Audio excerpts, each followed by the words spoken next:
Hello and welcome back to Fallout 76. Today we're going to have a look at my VATS Heavy Gunner build for the Gleaming Depths update. Now this update brings a lot of changes to the game. There are a ton of perk card changes and a big change to the VATS cost of heavy guns. So for me, this is a completely new play style, and because of all the changes, I'm considering this a day one build, which means as time goes on, I'll probably tweak it here and there. That also means that I'll only be using 3-star gear, which means as 4 stars come into play, I can enhance the build further. So starting with the legendary perks, I have 3 legendary specials.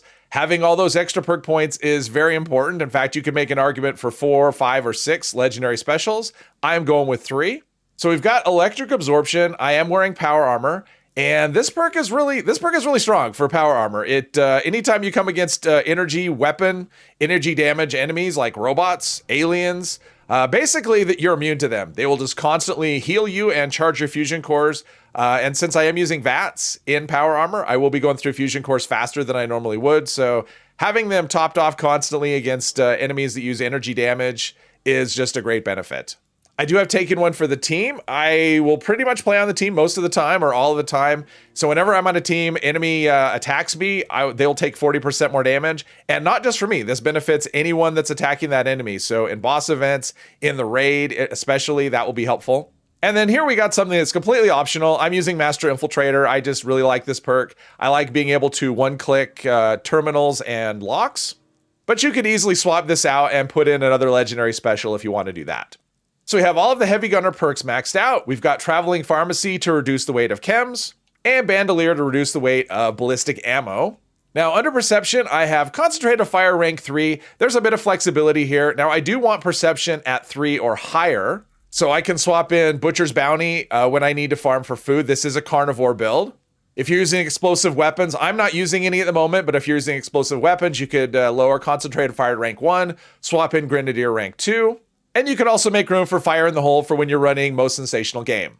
So Endurance is a spot where if I added another legendary special, I would probably put most or all of those points into Endurance. There are just so many good cards. It's really hard to choose which ones to use and which ones to leave out. And it wasn't that long ago when Endurance it was hard to find any cards that were useful. So I'm running Life Giver. It is a 2-point card now, and it gives you a ton of health. So this will give me over, at least with the Endurance I'll be running, it'll give me over 100 health bonus, which I think is pretty cheap for a 2-point card. Through Hiker, that is a card that's moved. That used to be under Agility, and it's actually gone from a 3-point card to a 2-point card. I do use food buffs, so reducing the weight of the food is very important. We've got Natural Resistance, which gives us extra resistance to cryo, fire, and poison. Thirst Quencher, this will give us extra AP based on our endurance, and this is another one. It's going to increase our AP by over 100.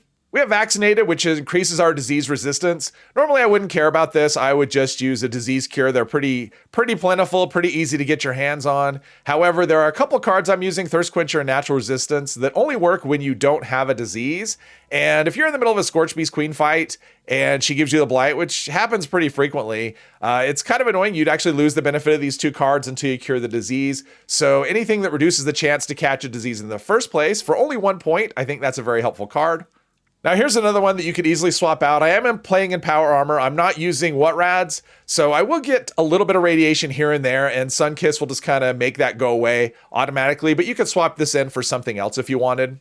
And we have Starch Jeans. That's another card that has moved. That used to be under luck, and it used to be a 2-point card. So now it's a 1-point card, gives you the same benefit as 2 points before. So we have that equipped, of course, because we're running Mutations. Since my intention is to run on a team most or all of the time, we have Strange in Numbers, which increases the positive effects of our mutations. Tenderizer to give enemies a little bit of extra damage. First Aid is another one of those rework cards. It used to max out at 3 points, and now it is 1 point. And the amount of extra healing you get from your stim packs is based on your intelligence.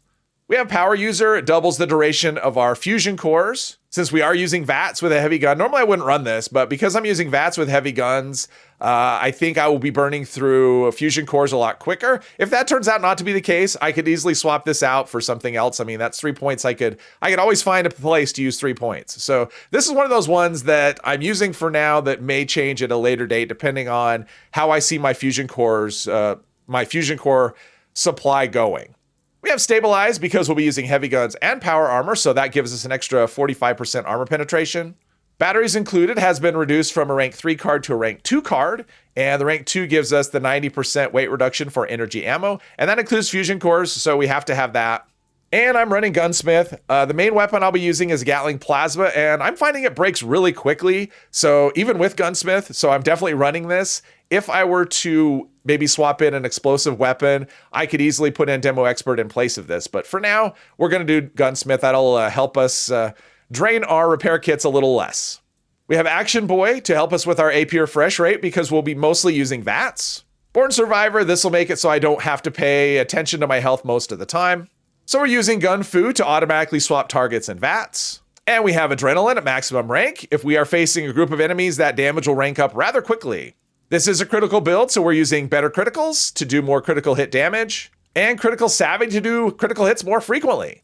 Now here's another spot where you have a few options. I'm using One Gun Army. I find it pretty handy to be able to cripple enemy limbs, especially a Scorch Beast if I want to get them to land. I can use this to cripple a wing, but you could easily swap in Class Freak if you wanted, or Bloody Mess for a little bit of extra damage. This is one of those perks that I'll probably swap around quite a bit.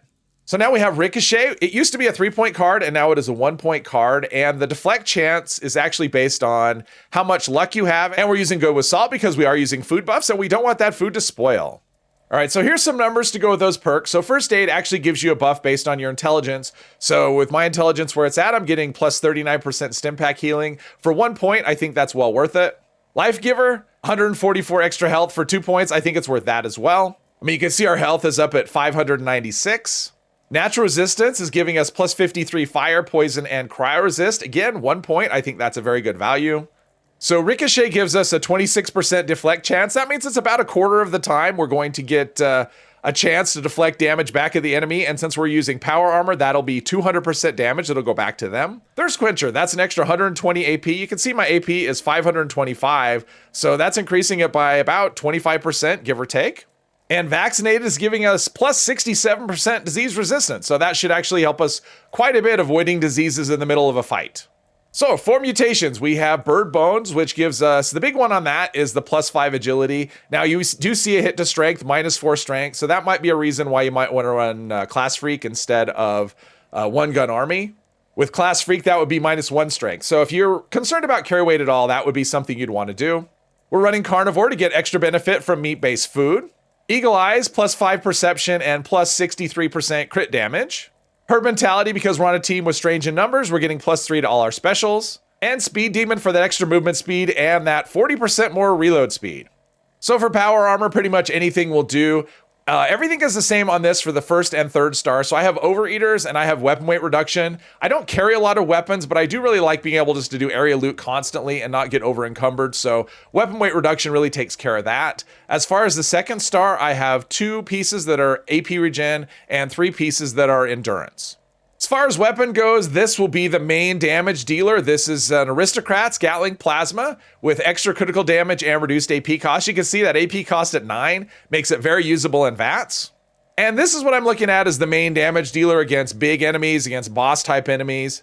Another weapon that I have at my disposal when I want to just walk around, be ammo efficient, but still do really nice damage. We have a Gatling gun. It's anti-armor with extra critical damage and reduced AP cost. You can see the AP cost on this is a bit higher at 15, but with that fire rate of only 25, that's pretty reasonable. And even though this is a VATS build, I do a lot of manual aiming, and for that, I like Red Terror. I think it's a lot of fun. It's a nice LMG. You can argue the first star is not the best, at least I don't think it is, but for manual aiming, it is actually really good. So 25% extra damage while aiming and 15% faster reload, in addition to that double ammo capacity. This one is a lot of fun to use. And I almost forgot to mention the food buffs. So here we go. I'm using Company Tea. Unfortunately, it is not boosted by Carnivore, so we have the default 10% AP regen. And it gives us a little bit of extra disease resist, so that's a nice little bonus. And Sweet Butte Fruit Tea, it's also not boosted by Carnivore, so we're getting 50% crit damage. Then we have Cooked Soft Shell Meat for an extra 50 AP. Pemmican for an extra 8 endurance. Pemmican is so good, it never spoils and it weighs almost nothing. Plus with the Pemmican generator at your camp, you don't really have to farm it at all. I'm using Perfect Bubblegum because of Overeater's armor. I want to make sure that my food and drink meters just stay full all the time. I'm using Seared Venison with berries for extra luck. Now, this really isn't helping my crit frequency because I am playing full health and I'm not doing a whole lot to get that up to the 33. My crits are still going to be every third shot. But what this does, it actually increases our ricochet chance. So that's why I'm using it. Squirrel on a stick for extra agility. There's actually a lot of foods for agility that give the same buff for the same duration, and they're easily obtainable. You don't really ever have to craft agility foods. You can buy them from the vendor in Nuka World on Tour, the one that's right by the fast travel spot. She always has a couple for sale. You can get it from the restaurant at the White Spring, and Camp Allies will sell it as well. So agility foods are really easy to come by. And we have Stingwing Stew for an extra 8 perception to help with our VATS accuracy. So if you have electric absorption and power armor, I would say, so there you go. That was Ricochet. I couldn't even fire a shot. You see how strong Ricochet is, and that should happen about a quarter of the time. Ricochet should just do that. It'll take care of the targets before I have a chance to do anything. But with power armor and electric absorption, robots for the most part, I mean, some of them use ballistic, but at least half of them use energy. And so it's just constant healing. And it's not really something, robots you're basically immune to with the right setup, which is pretty nice. All right, let's see. The fusion cores, I think, have been buffed a bit. Yeah, you can see they're a lot stronger than they used to be, but still not a problem. And you can see we're having no, well, Ricochet taking care of stuff. That is such a good perk, and it's only 1 point. That's the thing. For 1 point, I think it's one of the best values out of all the perks, especially if you're not playing stealth, which I am not playing stealth. So, and in power armor, I mean, it's so good because it deals back double damage. You can see it's just it's trigger like crazy, which again, it helps you with ammo, right? And that's okay. I mean, that wasn't the plan to demonstrate Ricochet, but it is working. It works really well. And all that time, I mean, it still counts. That's another thing. So it counts as tagging the enemy. So I can still loot them. I still get XP for that when that triggers, even if I haven't fired a shot at them. So it's a way to conserve ammo. It's a way to just protect yourself, because when an enemy shoots and kills themselves, that is less damage that you'll take. Now I'm really starting to like the Gatling Plasma. I still don't love Spin Up, but I do really like the Gatling Plasma. It was a choice between this one and the Gauss minigun. That was the other option I was really considering. I like this one a little bit better. I just thought that plus we're getting new mods. That's another thing. I'm running this not primed. You can see Gun Fu in action. It just melts enemies. I'm not running this primed, and the reason for that is there are new mods coming with this update, and one of the options will be a calibrated receiver. So that'll be extra critical hit damage. And that's what I plan to run. If I wasn't going to do that, then I would definitely run this as a primed weapon because it would give extra damage. But I'm going to be chasing down the calibrated plan as soon as possible. Wow, this just melts everything. I'm going to be chasing that calibrated plan as quickly as possible. So I don't really want to have a bunch of just prime cores that I'm not going to be using. And honestly, for most of the time, this does just does plenty of damage, I would say. I thought I got them. I guess I didn't. I guess it was a mirage. There's one somewhere. There we go. And you can see the AP drain isn't all that bad. I mean, if I'm doing sustained fire against a tankier target, yeah, it's noticeable, but against most things, not so much. Speaking of tankier targets, I found an Agua. So let's see how we do against the Agua. They are very tanky. And yeah, his health is going down pretty well. And you can see we're able to fire off quite a few shots before we ran out of AP. Of course, now he won't take any damage at all when he goes into his shell. But we can finish off some Blood Eagles while we're waiting for the Agua to come back. Oh, there we go.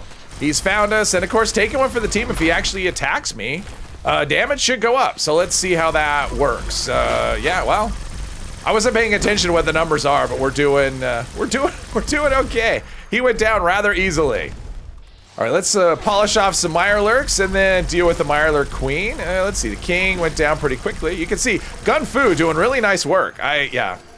It's so nice to be able to stay in VATS without having to spam some consumable with a heavy gun. All right, now we've got a Mirelurk Queen. I'm thinking we can make pretty quick work of her, but yeah, she's going down really easily.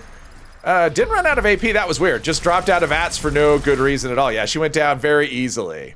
Let's see about dealing with a Scorch Beast or 2 or 3, however many we can get over here at Fisherside Prime. Scorch Beast and lots of targets. And that one will just melt before it even comes out of the... Yeah, this does really nice work. Being able to stay in VATS for an extended period of time, it's super nice because we get extra boosts of damage from Gun Fu as well as Adrenaline as we're finishing off targets.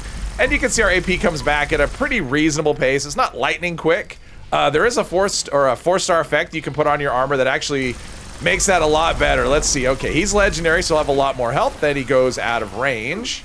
I'm playing it first person to avoid, although the scores aren't really getting close enough, but it does make a big difference playing in first person versus third in terms of how often you get staggered. But you can see no problem dealing with his health or her health. I didn't check. And there you have it, my VATS Heavy Gunner build. Like I said before, this is my day one build. I do expect it to get tweaked here and there as time goes by, and I'm really looking forward to trying it out in a raid. Hopefully you enjoyed this video. If you did, please hit one of the buttons, and I hope you'll join me in the next one. Thank you very much.